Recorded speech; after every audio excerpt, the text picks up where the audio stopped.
We've now run out of projects of mine to ask what my favorite song is, if that was going to be your question. You could ask me what my favorite song from someone else is.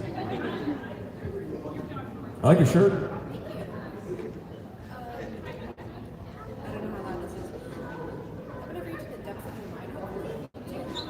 I'm going to answer the question. It's not loud. I can't hear you at all.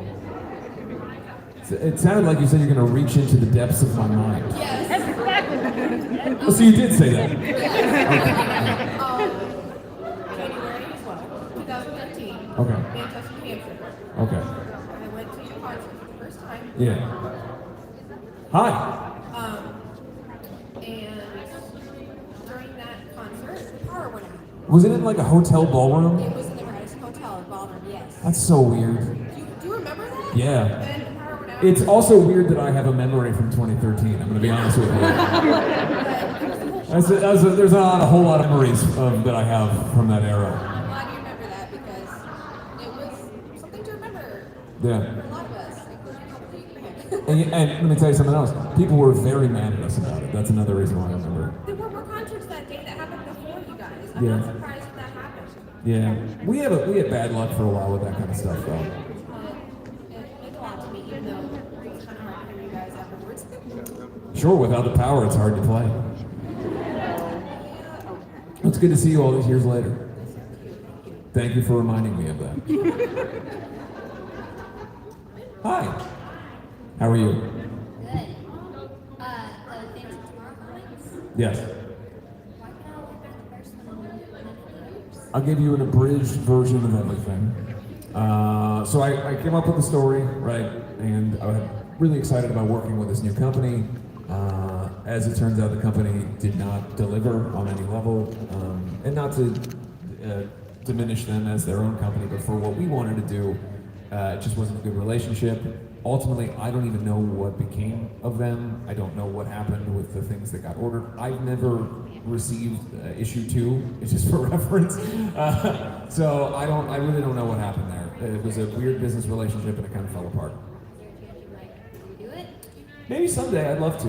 I mean, I definitely want to. We've talked about putting out, at some point, some of my lyric books from different records, so that people can kind of see what my process is for all the different albums and publishing that. So that's something that maybe probably more likely you could see before a comic book, but in those books that I wrote all the story arcs and the character ideas and the character designs and everything, so that might come out. Hello. Hello. I didn't realize you were wearing pink pants. They look good. Very Bret Hart. All right. 2 things. One, so American Satan got 2 announced. Congrats. I've heard about that. I thought you were in it. I wondered if you did, but who knows? So what made them decide to make American Satan 2 instead of Paradise City Season 2? If I can't answer the first thing, I definitely can't answer the second. Right. Let's presume that I am. Okay. And then my answer is I have no idea. Definitely not in it then. It's like Sparrow out of Caribbean. Yeah, I mean, I can't tell you anything because I don't really know anything. But if I'm in it, I hope that you watch it. One more thing. You said you asked that person, you asked me another artist to song. What's your Keith Flanagan song? All of them. It's impossible to choose, my friend. Every time you send me a new one, appreciate it. All right. It's going down, friend. I have 2 questions, actually, if that's all right with you. Absolutely. All right, my first question is, how did you learn how to scream, and what is your technique with that, if I may ask? Well, I'll be honest with you. I didn't learn the right way, and by that I mean I just started trying to make those noises when I was a teenager, listening to bands that I liked that kind of had that sound. And as the years went on, the process by which I was screaming is something that was causing significant damage to my voice. So there was actually a period where I didn't really scream live at all because it was really hurting me. And over the years, I've been able to get better at it. I'm still trying to develop better. I actively right now, because the record that we're making is a lot heavier than previous records, I'm actively doing lessons with David Benitez, who's a vocal coach, to teach me better technique for screaming so that I can do it more consistently. And so I guess my answer is if it hurts you, you're doing it wrong. But find the tone within your voice as something that's replicatable by you, and don't try to sound like somebody else. The tough thing is, so most of the time in early stages, especially when people start doing like fry screaming, they're doing it very quietly, and then it sounds, the intonation is the same as everybody else's. So everybody has that same sort of very whispery kind of sounds to their scream. So you want to find a way to project your tone within the sound that you're making, so it still sounds like you, and you can emote, and the lyrics that you're writing are being heard as opposed to it sounding like kind of just a generic fry scream. My second question is, I know you're a fan of Avenged Sevenfold, right? Yeah. What would be your favorite album from them, if I may ask? Oh, it's very hard. It was pretty like important in my life. City of Evil was a pretty important, record. I would say the self-titled record is my favorite one. Yeah. Thank you. Hi. I like your makeup. I replicated, your own makeup. I know. Thank you for telling me that. Imagine if I didn't recognize it. Maybe you would forget it. You did a better job than me for what it's worth. I was also doing it usually in a moving vehicle, so I did, but I was sitting on that's the real test. If you want to be 2010 Black Veil Brides, do it while you're in a moving vehicle. Okay, I'll remember that for next time. There you go. So I know you really like Sweeney Todd. Sure. I've known that since your really, really old YouTube videos. Yes. I just thought you were going to say you're really, really old. I've known that for a while. You're really, really old, period. Separate thought. Right. I just turned 34 on the 26th of December. You don't have to clap. It's a useless age. It doesn't mean shit. Hey man, I don't I'll get be another 40 birthday in until 40. April. There's Chill, nothing bro. important Chill. that Just chill. That's true. Thank you for saying that, and I'm not dead. You can ask your question. Well, anyways, so Sweeney Todd. Okay. I want to know if you are into other musical theater stuff, because as a musical theater nerd myself, I get vibes from you. Okay. My introduction into just about any kind of music was Phantom of the Opera. So that was the first thing that I ever made my family sit around and listen to me sing. When I was, I think, like 6, I had my tonsils taken out, and my aunt bought me a big giant book that was all about the original production in London with Michael Crawford and everything, and so I obsessed over all of the imagery and the drawings of the costumes and how they did his prosthetic makeup and all of that. And I used to make my own Phantom of the Opera masks. When I went to Catholic school, they did a talent show, and I made can see everyone that. watch me do Music of the Night wearing a Dracula cape and a half mask. I can see you going to People college. did not like it. Did not go well. But point is, that was always a big thing. But the problem for me with a lot of musical theater is I skew towards, the darker stuff. And the problem with musical theater for me is there's so few options in that regard that aren't also kind of hokey and silly. So something that, and by the way, that's part and parcel with musical theater. I understand that there's a great tradition of kind of camp. It's part of it. Oh, yeah. But that's not really, that's kind of where I veer. And growing up, I had friends who were really into modern shows, and I would listen to it, but it's just not for me. Yeah. Well, I for one would love to see you sing more Sweeney Todd songs sometimes. I saw your new video. Thank you. It's unlikely that we'll ever make another Sweeney Todd based EP, though. Well, I'll you tell should. Okay, all right. Just saying. Thank you. Hi. Who's your favorite band? Favorite band of all time is Alkaline Trio. And do you plan to release your own album? I plan to release many records in my life. It's really up to whether people still want me to do that. Hey That's what I Cole, want. how you doing? I'm good, man. Checking out this Hello. Andy I Black like your shirt. That's Q&A. old school. How are you? Very much. Hope you sub to the channel, man. We do content like this all the time. That's all right. Take your time. It's a very emotional moment for me because I went to Warped Tour in Florida down in 2015. Okay. And the venue got first opportunity to meet you and I missed it. And so, Was that Jacksonville? Yes. Yeah. And so when I heard that you were coming here, I was like, I missed the Allison Court Q&A, but we'll catch her in the morning. Okay. You're meeting me, and no one is blocking your cock, so it's Yeah, man, It's a right big here at the win State all around. Fairgrounds too, man. So I just recently watched American Satan, amazing movie. Do you feel the lesson it teaches is strictly towards anyone who wants to like be in a band, produce music? Or Be sure to drop a like if you guys loving the content. Yes. If you haven't subbed to the channel, Well, I go ahead and think do the- so, man. We'll the be going initial live later, impetus for man, the with a little story is Dragon based Ball on the Sparking classic Zero idea of the Faustian after I bar, edited right? up a few And I videos think from that's here. applicable to anybody in any field that you try to go into. If you're willing to, there's kind of a difference between self-sacrifice, hard work, dedication, all of that, and then giving up everything of yourself and your own morals and ethics to try to succeed in something. And I think that delicate balance is kind of the distinction. And I think in my own life, I've kind of seen both sides of it. When I was much younger, I let people, I shouldn't say let, I was led astray, and I was very young, but I was an active participant. I can take responsibility for the I was led in a way that was not something that is in line with my own morals and ethics. And I was taken advantage of because I was so young by that industry. And people in Hollywood and that whole world, the entertainment industry world, can sometimes be a place where if you are young and impressionable, they can take advantage of you. And on the other hand, I've also done and acted in ways that I feel are not accurate to who I feel as a person or what my morals or ethics are.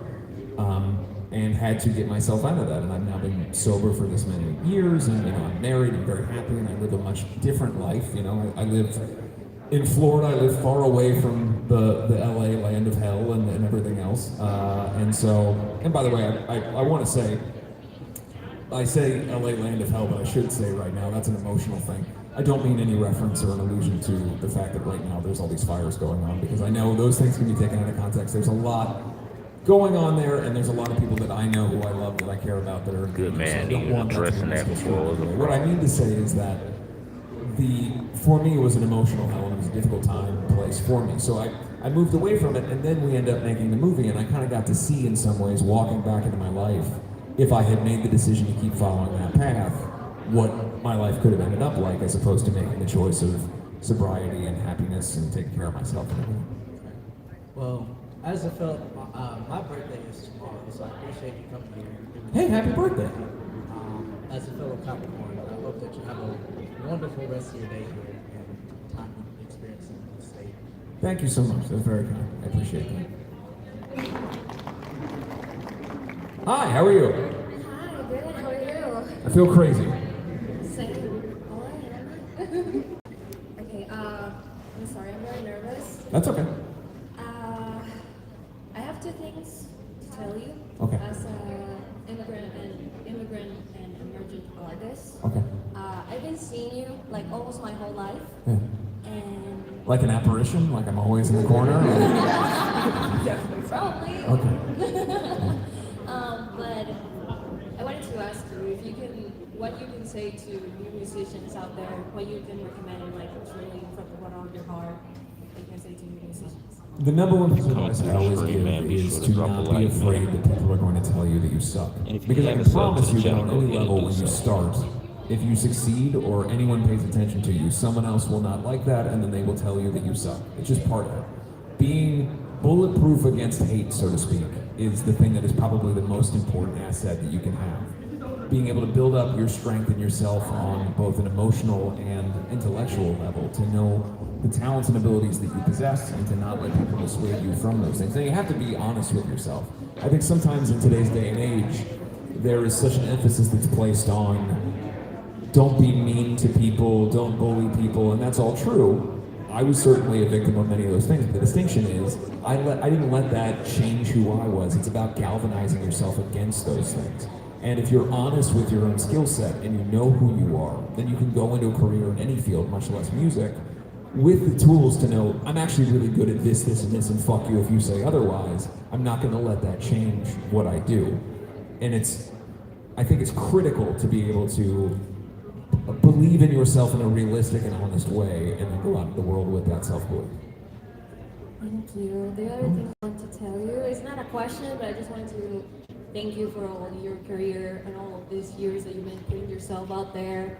You've been an inspiration for me as myself. I'm actually going out there for the first time in a new whole country. That's awesome. Well, congratulations. I wish you nothing but the best. Thank you. Taking my jacket off. It's fucking sweating. You can ask questions without my jacket. It's in the paragraphs too. Everybody else is, so I don't really know what. I don't know the rules. Between two of your songs when you were in Brooklyn, right? Perfect Weapon and In the End. Which one would you say is your favorite? In the end. That one helped me through a lot of shit when I was growing up. And then the second one was which was probably your favorite like makeup and like hairstyle era that you did? Oh, they're all a pain in the ass, so I don't. Probably, yeah. Yeah. A lot of work. I like all the bleeder stuff, honestly. The yeah, the costume and all of it. That's the most fun. Do you like the chains and stuff like that? Chains? Like when you had the jackets. And Oh, all the glam bullshit stuff? Yeah, I mean, it's whatever. I like it in context of what it is, right? Like, I like it looking back, but I could never go back in that way. Yeah. you. Thank you. Hello! I don't know why I yelled at you. It's waking me up every time I say hello. You want me to yell at you? You can if you want to. Hello. I'm very overwhelmed right now. Okay. I like your book. Thank you. I like the guy that wrote the book. You did a very good job writing the book. I have no idea what I was going to say now. So I just wanted to say that I've been following you since the Gunslinger. Oh yeah, bro was in the Gunslinger. That's where the fuck I know him from. I'm going home and watch the Gunslinger tonight too. Well, thank you. I appreciate that. Thanks for sticking around so long. Drop a like if you I'm here. liking the I'm at this content, table. man. In what is Andy potentially the Black most Q&A. uncomfortable chair I've ever sat in my whole life. Hello. How are you? I'm good. How are you? Some sort of secret session going on over there. So in your book, you talk about you had an awkward encounter with Gene Simmons. Yeah. Has that happened in your work with any other celebrities? Every time I meet anybody, it's an awkward encounter. I don't know how to So act. it's not just us. No. I've been awkward like 37 times in the context of this panel. So we're all awkward. Yeah. And also, what's your Well, you have to be self-aware to have a certain level of awkwardness, right? So the distinction is, people do dumb, weird shit all the time, every day, but there's a fair number of people who don't even consider it, and they just move on with their day. So if you're aware of your awkwardness, you should consider it like a positive ability that you can analyze yourself to that degree. And also, what's your favorite color? My favorite color? Come on. I thought it would have some crazy color or No. something. No. Thank you. Hello. How you doing? Good, how are you? So good. Okay. Just like everybody else, I'm kind of nervous too, but it's okay. That's okay. What I was going to ask is, what was like your main inspiration to start doing music in the first place? It's hard to say what the real like main impetus was. I think music has always just been around in my life. You know, I grew up. My dad was in bands, and so you know, watching him sing or listening to him sing was always a big part.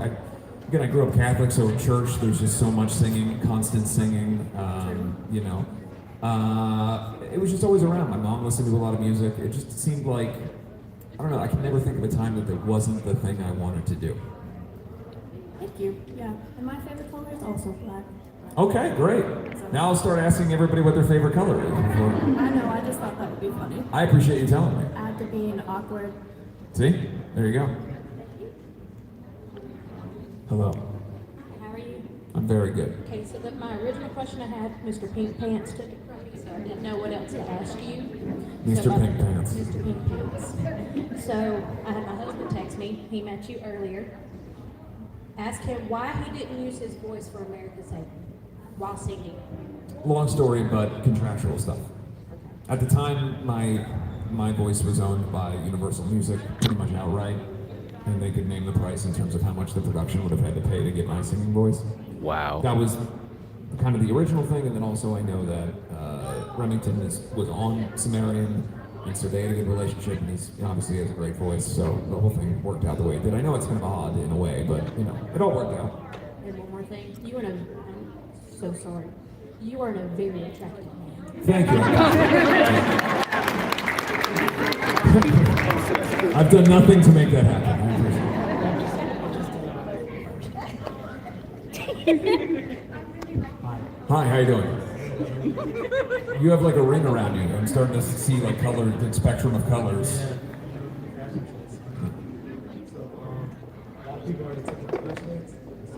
Fuck them. Unbelievable. Did Pink Pants take your fucking question? So I guess I can ask you if it's fine with you. What's something you'd like to change about yourself? Ooh. One thing I've actively worked on over the years is, and it's going to sound funny because this context is different, but I struggle with, it's when I was younger much more so, but I struggle with listening to other people. People who watch my podcast know this. I have a very hard time when my cousin, who's my co-host, speaks for any amount of time. It's on my face that I can't listen. And by that I mean really listen to other people. When you're in the context of a band or any kind of work relationship, you want to make sure that you're listening to the people around you and not just steamrolling them with everything that you think. And my mind works in a way and goes so quickly that I can sometimes overwhelm people with all the shit that I have to say or I'm thinking. And so I've really tried as I've gotten older to be more open to not trying to command every conversation or whatever else. But I realize I haven't done that at all today. I've talked over everybody. I've tried to make you all laugh a million times. It's not.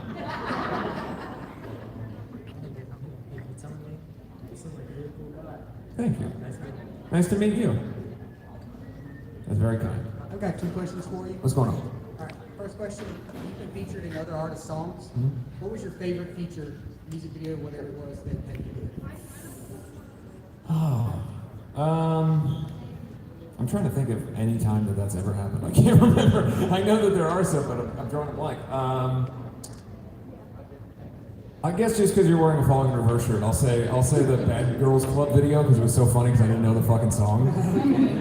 Makes sense. The second question I've had for about 15 years, and it's really important to me. How do you get your hair to behave so well? Oh!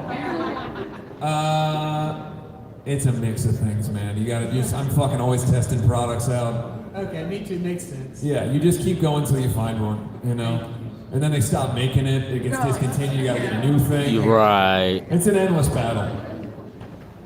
Hello again. You gonna reach into mind or whatever?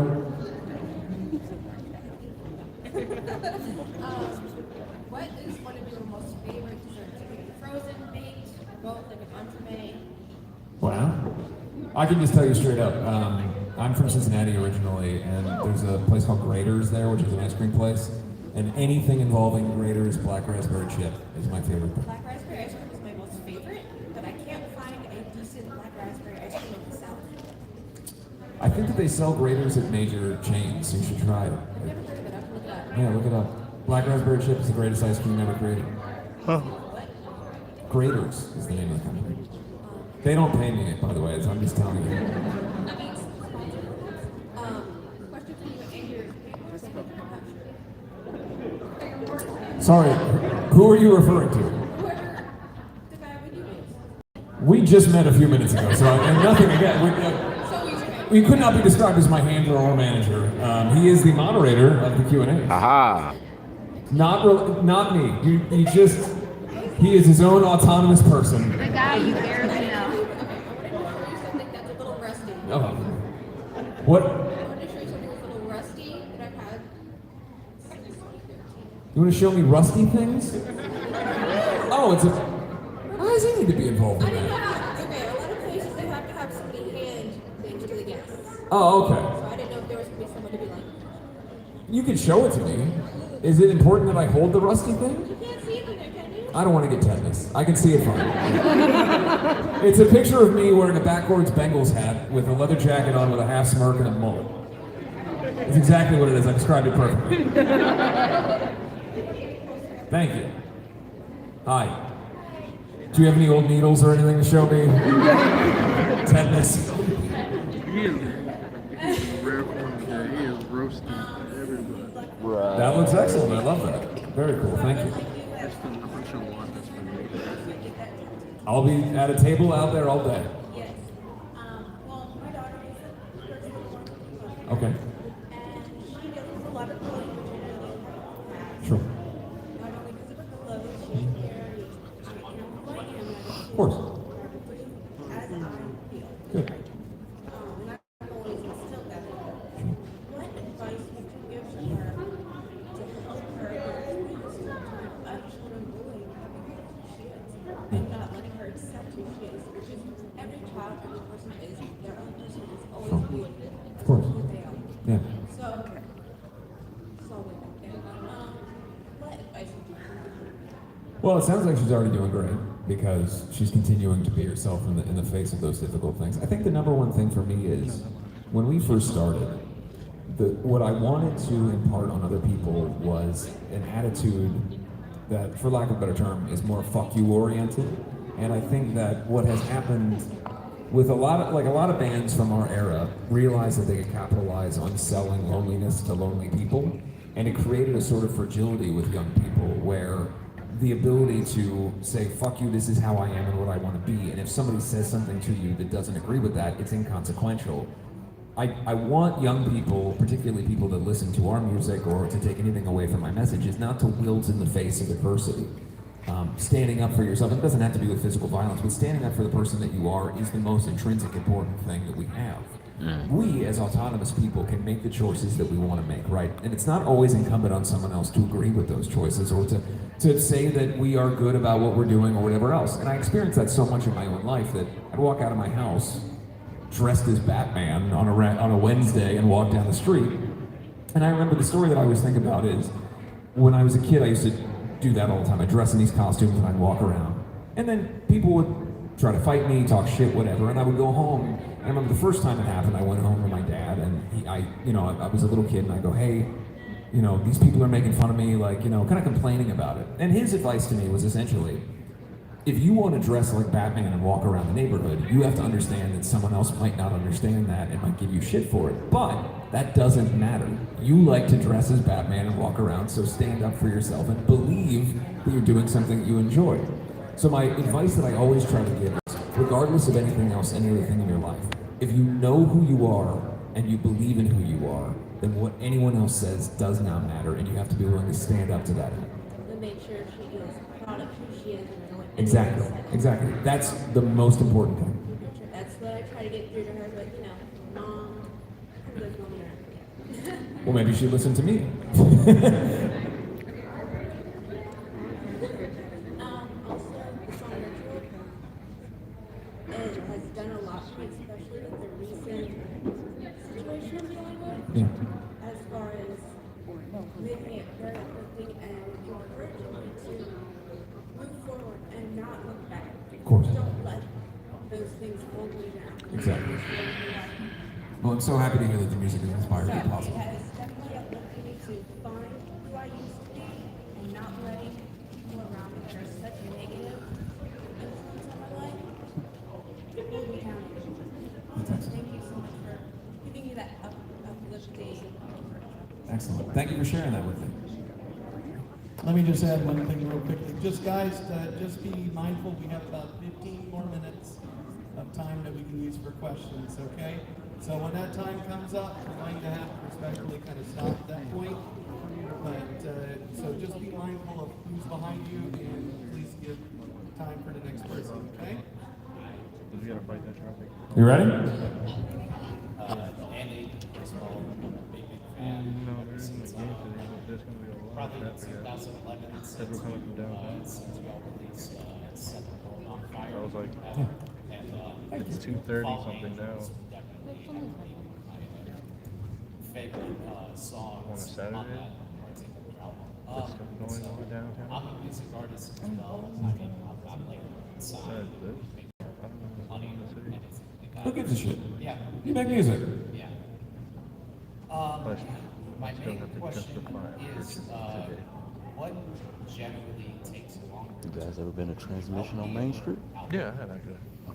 I said that's a good place to go on a Well, Saturday. I mean, to me, because we do a lot of concept-related records, you know, that's the longest process is to do a full-length record because there's so many different pieces. Like right now, the record that we're working on now, I've spent a year putting together all of the sort of lore-oriented things. So we go into the studio in a couple weeks to start recording the stuff, but everything's already mapped out and written, and you know, it's a long process. All right. Thank you. Thank you. My butt hurts so bad. This is wild. No, it's not. I'm just looking at you because we're friends, but you know, you're my keeper or whatever, my handler or whatever. So the first Black Veil Brides concert I went to a few years ago, as I was leaving, my mom said, "Tell Andy I said hi." Okay. Does she understand that we don't know each other? Yes. Does she know how concerts work? Yes, she Okay. does. All right. But I'm sorry. I'm just fucking with you. now I have a chance. So my mom says hi. Tell your mother I say hello. Thank you. Hi. Hi, my name is Rebecca, and I used to work at House of Blues Orlando down in Orlando. Okay. I was just wondering, what is your favorite and least favorite music venues that you've worked at? It's funny that you say House of Blues Orlando because just the other day in our family we were looking at a photo. My niece is now 18 years old, and we have a family photo that we looked at for years. Is me holding her when she was very young on stage at the House of Blues Orlando. So that's a great, very special memory for our family. So I'll go with that. Worst venue?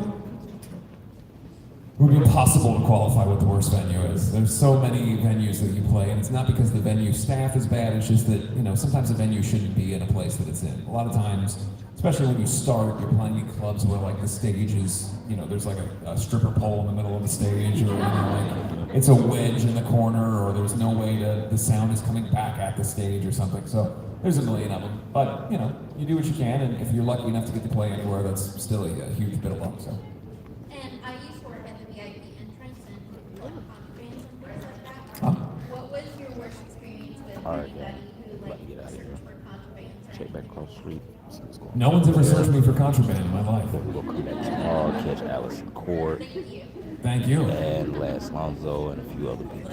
Hello. I guess people want to Appreciate complain about everybody you, that but not in the stopped by. context of like a show. If you haven't subbed to the channel yet, go ahead. You're my security guard. You ever search me for contraband? Be sure to drop a like on this video, man. Let's get to at least 5 likes on this live Yes. stream. Yanni has worked Enjoy for the me and content, with me man. since I 2011, upload so. every day. I go live every day.